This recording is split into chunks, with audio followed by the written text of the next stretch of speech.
Chhattisgarh update में आप सभी का स्वागत है। उम्मीद करते हैं आप एवं आपके समस्त परिवार कुशल मंगल जीवन व्यतीत कर रहे होंगे। मित्रों, आज हम छत्तीसगढ़ के गरियाबंद जिला के ऐसे गांव के विषय में चर्चा करने वाले। ना पानी, ना बिजली, ना रोड, ना शिक्षा, आज भी प्रकृति के जंगलों के बीच अपना जीवन व्यतीत करने पर है लोग मजबूर, और वो गाँव है थूना पानी। छत्तीसगढ़ अपडेट के सभी दर्शकों को नमस्कार। आज हम छत्तीसगढ़ के जिला मुख्यालय गरियाबंद से लगभग 100 किलोमीटर दूर जो मलेवा पहाड़ है उसके ऊपर जो यहाँ के आदिवासी जनजाति जो लोग निवासरत हैं, ग्राम थूहा पानी, वहां पहुंचे हुए हैं। हम बताना चाहेंगे कि आज भी इस जनजाति गांव में पक्की सड़कें नहीं हैं। अभी ये कुछ कच्ची सड़कें जो निर्माणाधीन है ये दिख रही है। आज भी यहाँ बिजली नहीं है। लोग लालटेन और कुछ सौर ऊर्जा की प्लेट के सहारे जीवन यापन करते हैं। यहाँ से उनको अगर राशन सामान लेना है या उनकी निस्तारी के लिए कोई और चीज चाहिए तो यहाँ से लगभग 15 किलोमीटर 20 किलोमीटर जो यहाँ पास में रसेला है या यहाँ के और भी आसपास के मार्केट है वहां उनको जाना पड़ता है।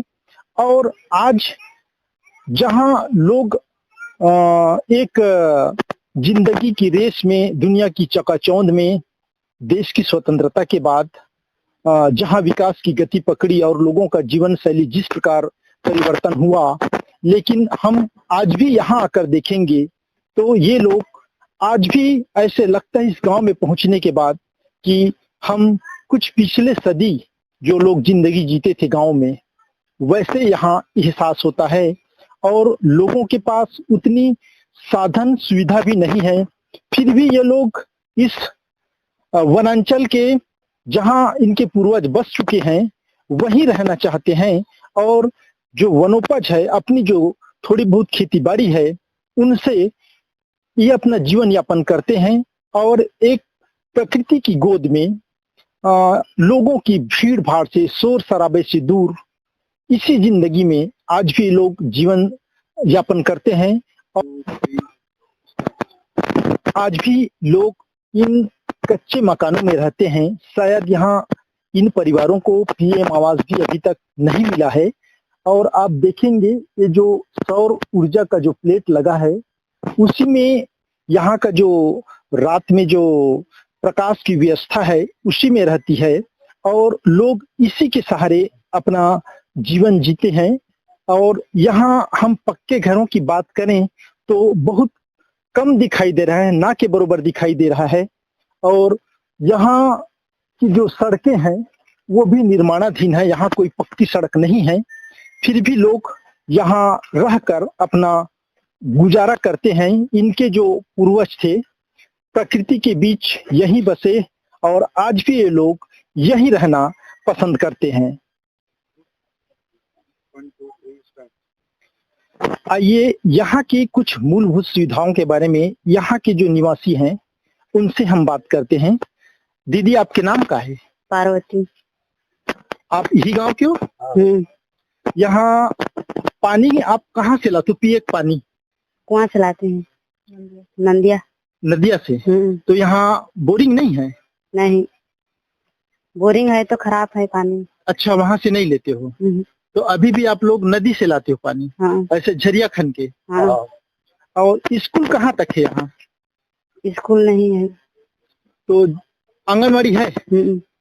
तो बच्चे लोगों को जैसे पढ़ना होता है पहली से 5वीं तक, तो कहाँ भेजते हो पढ़ाने के लिए? पीपर छड़ी महुआ माता।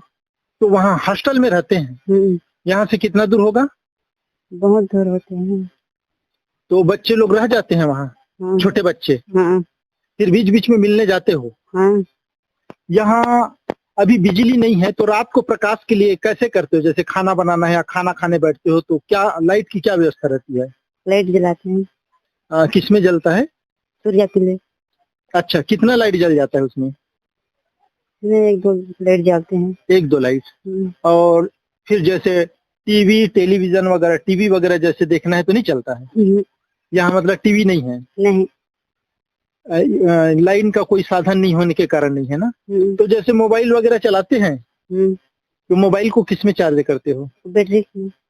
अच्छा, उसी का बैटरी में चार्ज करते हो।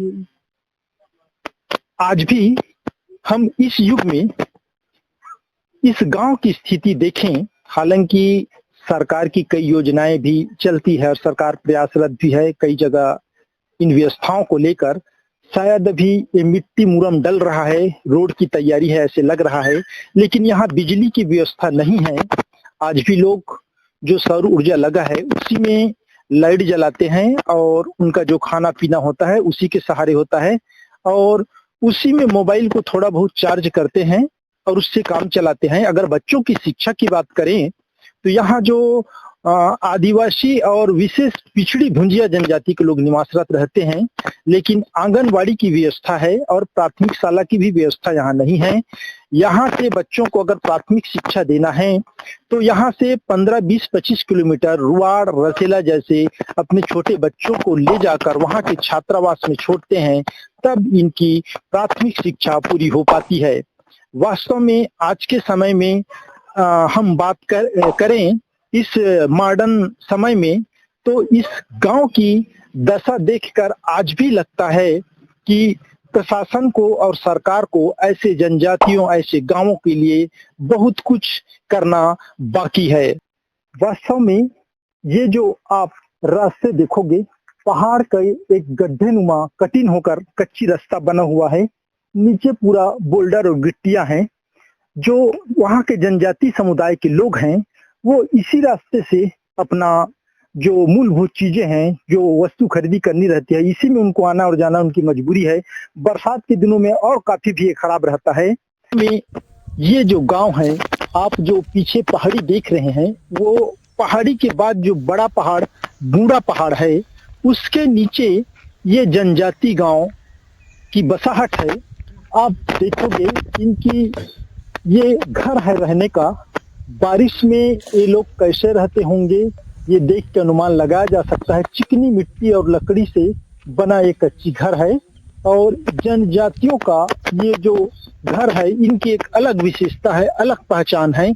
हालांकि अभी के समय में यहाँ रोड बनने के लिए मिट्टी डाला जा रहा है, प्रशासन के द्वारा रोड निर्माण का काम शुरू किया गया है, लेकिन कम से कम अभी इनको बनते साल भर लगेगा। लेकिन यहाँ बिजली नहीं होने के चलते और वहीं बच्चों के लिए प्राथमिक शाला की व्यवस्था नहीं होने के चलते लोगों को असुविधाएं तो है, फिर भी लोग यहाँ इस प्रकृति की गोद में बहुत ही हंसी खुशी के साथ अपना जिंदगी जीते हैं और अपने परिवार के साथ रहते हैं। जब आप यहाँ आओगे तो वास्तव में जो भागदौड़ भरी जिंदगी की छोड़ एक अलग सुकून भरा जो दुनिया है ऐसे एहसास होता है। आज के लिए छत्तीसगढ़ अपडेट में इतना ही। फिर हम एक नए वीडियो के साथ आपसे करेंगे मुलाकात। तब तक के लिए नमस्कार।